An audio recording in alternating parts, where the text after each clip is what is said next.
Sushil Gazwani is a famous author and filmmaker. He is the founder vice president of Money Satellite Television. He has been the recipient of the Rotary Foundation Technical Fellowship to study. Sir, is it American theatre? American films at the New York University. He is here today to promote his book Sunrise on Valivate. Is the pronunciation correct, sir? Sunrise Over Valivadi. Valivadi. So it is Sunrise over Valivadi. It's a village in Maharashtra near Kolhapur. And he will be in conversation with Ms. Saj Agarwal. Saj Agarwal is a mathematician and mathematician turned writer now. She's an established writer and author in English. So, and also here is Ms. Bharka ma'am, and she will let her know what her contribution to this book is. So, this book, one more thing very important that I must tell you is, Sri Sushil Gazwani and Ms. Saz Agarwal are united in their passion for Sindhi culture and heritage. And let us know from him what the book is all about. Yes, please go on. Yeah, can you hear me? So I am very privileged to have published Sushil's book, and it started several months ago when he sent me the manuscript. And I read the first story. It's called A Glass of Milk.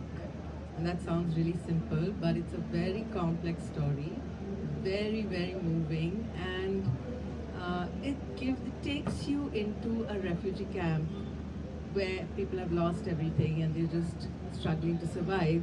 And the glass of milk is, of course, a metaphor for longing and loss and scarcity. And when I read to the end of the story, the twist at the end, I'm obviously not going to tell you because you have to read the book and you should feel the impact yourself. The twist at the end, it made me want to cry, but I laughed because it was so bizarre, it was so real, it painted a picture that I felt was very authentic.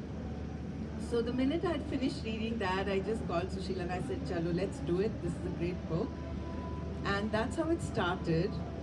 And then along the way, I realized that this is a book which is unique, not just for the snapshots it's giving you of refugee life. It's also very important part of documenting Sindhi history, post-partition history, which is very little documented. There's hardly anything done. I mean, some of us started working on it about 10-15 years ago, and the sources, because first of all, the written sources are very few, but when it comes to the oral history sources, most of the seniors who actually experienced partition are gone. So Sushil's story, because he was born in this camp after partition, of course, but the description of the camp and how the Sindhis were rehabilitated, how they survived, that is quite remarkable. One of the most important things is that the venue, the location of the camp, Valivade, which is in Kolhapur, nobody knew. Nobody knew that there was a Sindhi settlement outside Kolhapur. We heard of Ulhasnagar, we've heard of Pimpri, we've heard of Bairagarh, we've heard of Kuber Nagar, and there are other camps which people talk about like Deolali and Aswali, but I mean this place, Valivade, was unknown. So for me that was like, wow. And it's not like it was only Sushil's family, there were thousands of people there. So this is partly the story of the Sindhi community, very sketchy documentation, very little interest also. So we worked together and we structured the book. First, it starts with the glass of milk, which is really fabulous, and then there are a couple of more vignettes which show you what happens inside the camp. And then there's a little detour to Sushil's memoir about his childhood, how he grew up and how it was actually a Sindhi environment. Inside the camp, there was Sindhi spoken, there was Sindhi foods, the vendors were Sindhi, the music was Sindhi. But the minute you stepped out into the real world, you knew that you're an alien. and the way you were treated. So that I thought was also really remarkable. After that comes the story of his family, their migration from Sindh. There's a piece on the Bombay docks, which not many people know that the docks had refugees staying on them, and the refugees didn't want to leave because they wanted to stay in Bombay because Bombay had more opportunities. They didn't want to be shifted to the interiors, but some of them were. Now, what I'm going to do is we'll start at that point where people are entering Valiwadi camp, and we'll request Sushil to read, and Barka and I will give him a little backup.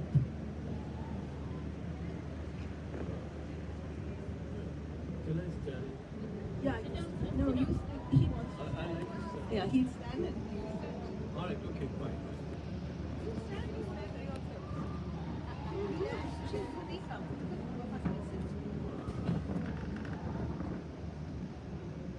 Thank you, Sas. Before I start this chat, I must tell you something very important here is that as an author, you do your job. It's like a film. When I make a film as a director, and Barkha, who's made a film with me, the Sindhi film called Akhir Train, The Last Train, we have gone through the experience, as a director, you do your job, you're the captain of the ship, of course. But it's the editor of the film that matters a great deal because he makes or breaks the film on the editing table. The role of a film editor is as important as that of the director. Of course, he's a third in command. Similarly here, when it comes to publishing a book, writing a book, especially Saz herself being such a brilliant writer with so many books that she's written and they are well read and people love them. She was a great help. She's rare in terms of her commitment to Sindhi and the cause of Sindhi language. So this book, Rise Over Valiwadi, yes, I wrote the book, but it's the book by Saz Agarwal, Black and White Fountain, and Sushil Yadwani. So thank you so much, Saz.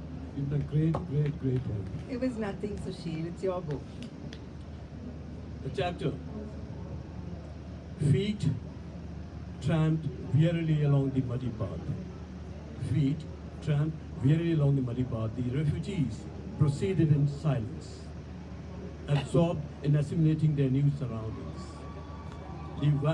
The vibrant sand-covered vistas of Sindh, the sounds of their language resonating around them was still clear in their minds. What is this place? What could we expect here? From a distance, the weary procession looked like a caravan in the desert, returning home in the dusky hours of twilight. Tiny tots clung to their mothers and grandmothers. Some carried their children in their arms or on their shoulders. Middle-aged men walked with jute bags heaved across their shoulders. Young men balanced trunks and boxes on their heads.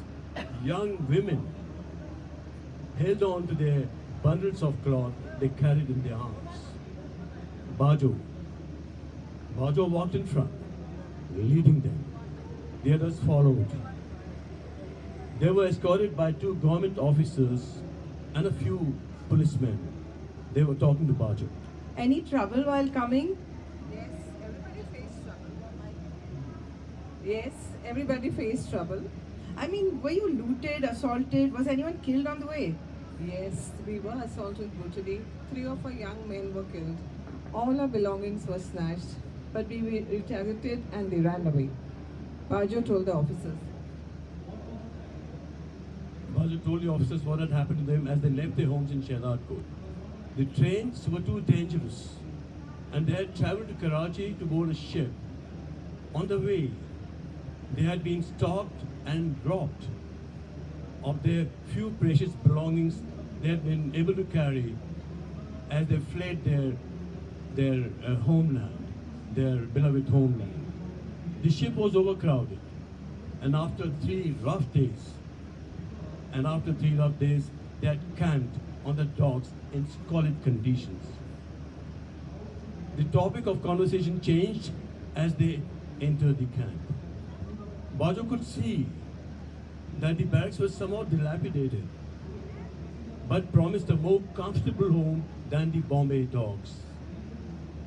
Shrubs and trees, brick walls and the red roof tiles, the red soil of the parts, alongside the inside the camp. Everything looked so strange, so different. All right, see, there are 185 blocks. Some double rooms, some single. Double rooms are for large families, single for small families.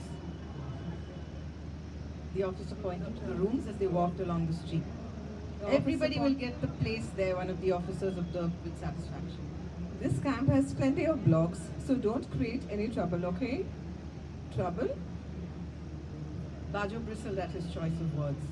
Are Baba, no fighting, no jhagra bigda, he clarified. You think we have come here to fight? Bajo counter-questioned him angrily. I didn't mean that. Just explain to your people what I said. The officer sensed that what he had said could lead to trouble and said nothing more.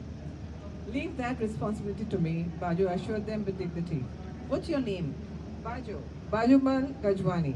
See, Bajo, you allocate rooms to every family. Decide among yourselves, try to see that everybody gets the room of their choice. Please don't worry, Bajo assured him. The sun was going down in the sky. The sun was going down in the sky, but they were oblivious to the splendid rainbow colors that had settled onto the low hills. The journey had been long and tiring. The journey from Kolhapur to Bombay was about 300 miles by train.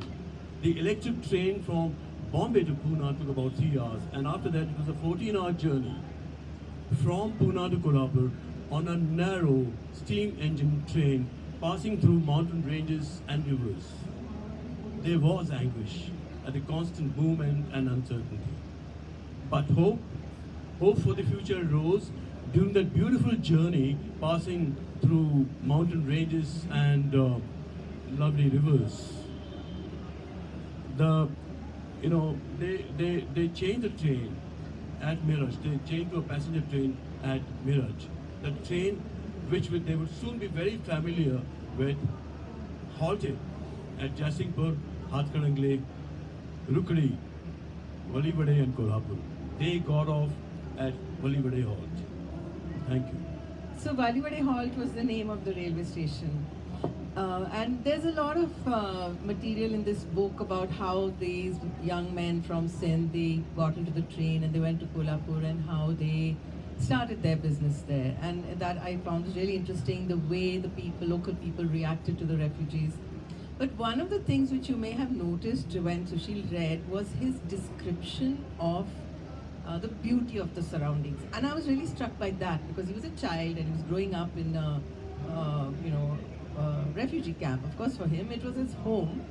And he praised the skies a lot. So when we were discussing what to name the book, I was like, because he talked about the sunsets a lot. I said, how about sunset over Valivade? He was like, no, Saz, why sunset? Let's call it sunrise.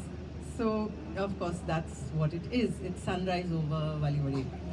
Then what happened is, okay, so one more thing which is really very, very interesting in this book is that this refugee camp was actually not built for, most of the Sindhi refugees were rehabilitated in British Army camps.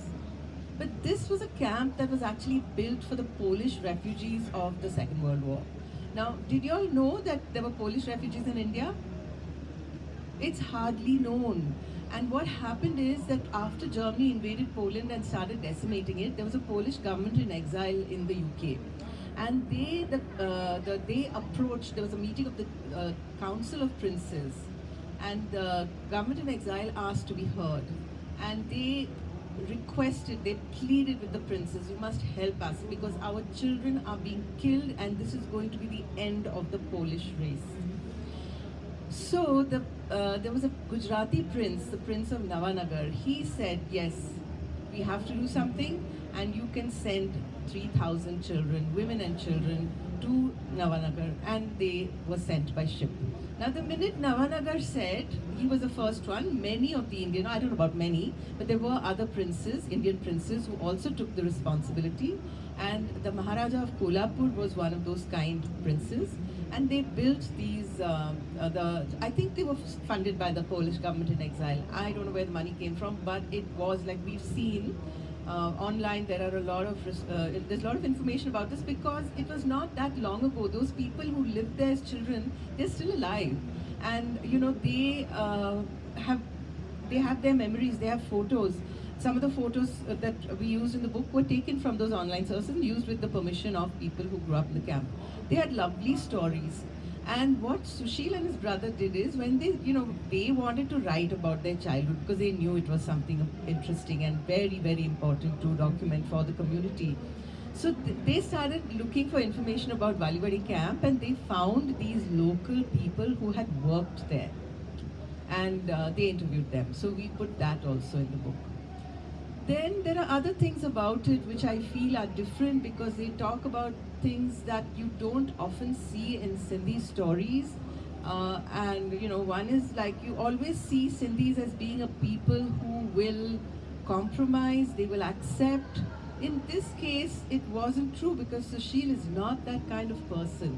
Okay, and when the book was ready, I sent it out to a number of people. And we got rave reviews, and you can see two of them. We've got Jerry Pinto on the cover. He says it's an important book, a record of the time after partition, when the Sindhi community began the rebuilding of their lives in refugee camps. And Jerry got so involved with this book that he started making suggestions, and he said, look, say this, don't say that. And we actually thanked him for his inputs in the credits. Then we also sent it off to Anand Padwardhan, who, as you know, is like one of the most famous filmmakers in India. And he said, Sunrise over Valivadi is an eye-opener. The widespread image of Sindhis in India has always been of savvy, well-to-do businessmen. Here we get a poignant glimpse into the lives of a people now without means, displaced from their ancestral homes and made to settle in a new land at the mercy of those who already occupied it.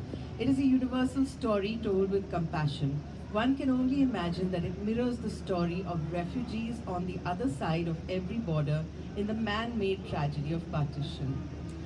So I think that, here we have this conveying this idea which we actually as Indians never realize that this is a human story. It's not a story of one small community of people who Indians don't even identify, don't even, really, they are painted in stereotypes.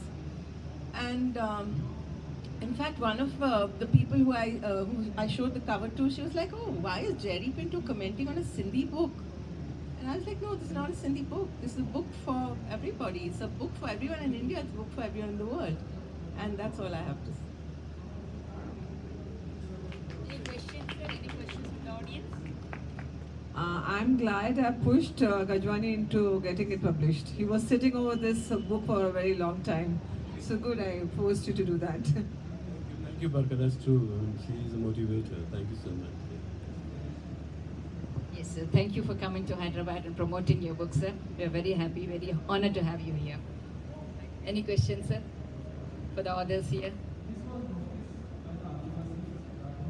You have a question, sir? Kolhapur means Mahalakshmi, goddess Mahalakshmi. Yes. So, any survivors from the camp, sir? How many survivors are there from the camp, even today, from that camp? Survivors may not be there. Their families. When we came, there were 3,000 people when we actually reached the camp. We lost about 200 people. My parents and all. Yeah, that time. They were killed on the way and in the train, so also a lot of people were lost.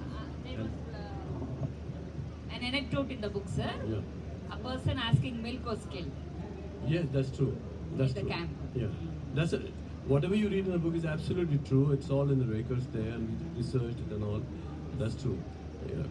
And as far as the question about Mahalakshmi temple is concerned, I can tell you one thing about it.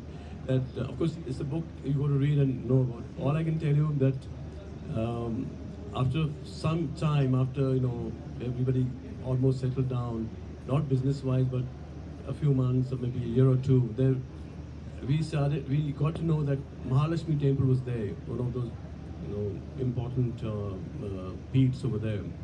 And so the locals over there would watch, see the Sindhis visiting it, going there for prayers, and they were surprised. They always presumed that we were all Muslims because of the kind of complexion we had.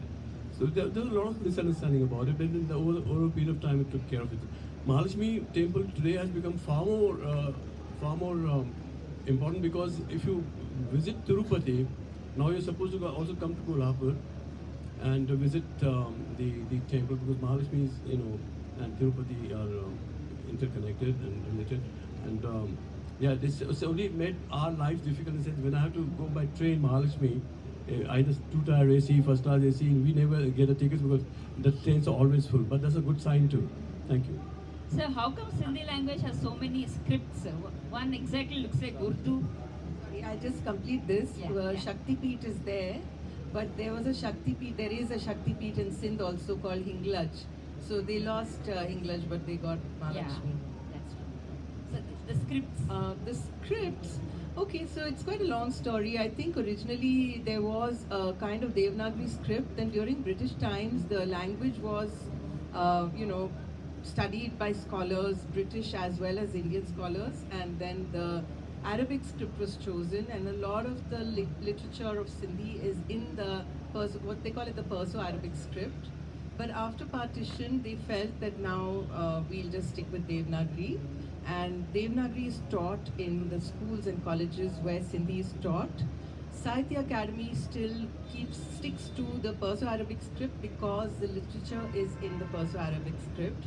So unfortunately, those who study through the mainstream education don't have access to literature unless they make individual efforts to learn the script. It's like partition, all over again, because when partition took place, the Sindhis lost their land completely. Everything was given to Pakistan. They came across the border and they were living, many in Bombay, many in other places in India, many in other places in the world. But India, when the constitution was published, Sindhi was not a national language. There were 14 national languages and Sindhi was not one of them. And it was a terrible thing for especially the intellectuals and writers of Sindhi, which at that time were a very big community. They had just finished fighting for freedom. The writers, they played a huge role in fighting for freedom, in creating awareness.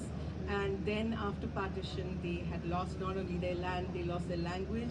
So that time there was this young lawyer who they requested to do something about it, who took it to court, and he of course became the most famous lawyer in India eventually, Ram Jethmalani, and he fought for Sindhi to be included, and it was included in Schedule 8 of the Indian Constitution in 1967. So 20 years were lost, and in the meanwhile families had stopped talking to their children. They wanted to integrate into local languages, and of course English, because that was what was going to give them a better future, so they thought. So no Sindhi. 67 it came back. Today there's a lot of support from the Indian government for the Sindhi language. There's this HRD, there's a body in the HRD ministry called the National Council for the Preservation of Sindhi Language, very well funded, supports writers.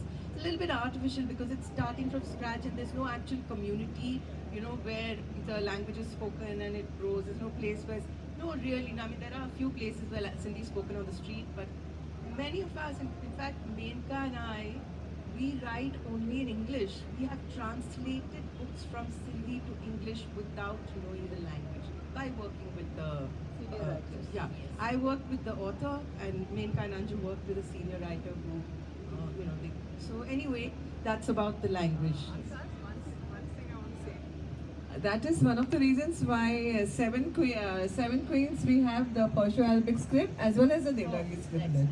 So it's trilingual actually. Can I make the question? I'll give you, Thank you. So I'd just like to add to this. Fortunately, we have senior Sindhi writers like Mohan Gihani who've realized that there's not going to be a long list of people waiting in queue to translate their work. So, he took the trouble to work on his own poems in English and then asked me to work with him to sort of, shape them into publishable books. And I think that is a very, very good way for a language to be able to survive, for writers of different generations and languages to work with each other. And if we have it in English, then the other languages also it can be translated into Yes, many more that's- languages. yes. That is one major advantage. So is there any other language other than Sindhi which is the similar boat, the same boat in India? Have you identified any other language? Oh, okay. I see. Sindhi is a language which has no region. You can call it a regional language. No, I'm using the word region because we call them regional languages, and there's no region. There is a region, but it's in a country which nobody has. None of us have any access to. Thank you, ma'am. Thank you. We share your thoughts. We empathize with you. Hope Sindhi gets a better place in the Indian languages. Thank you. Yes, in Hyderabad. We are honored. Say that once more, that we are so gratified and so grateful to be given the space by the Hyderabad Literature Festival. It's never happened before that people realize that Sindhi was important, and it really means a lot. So thank you very much. I think that's Did you, in your earlier sessions, ma'am, did Sindhi people of Hyderabad join you? We have Mr. Adam Chandani sitting in. He's from Hyderabad. Okay, nice having you, sir. Thank you. Okay, sir. Thank you. Thanks a lot. Thanks to your audience. Thanks for coming.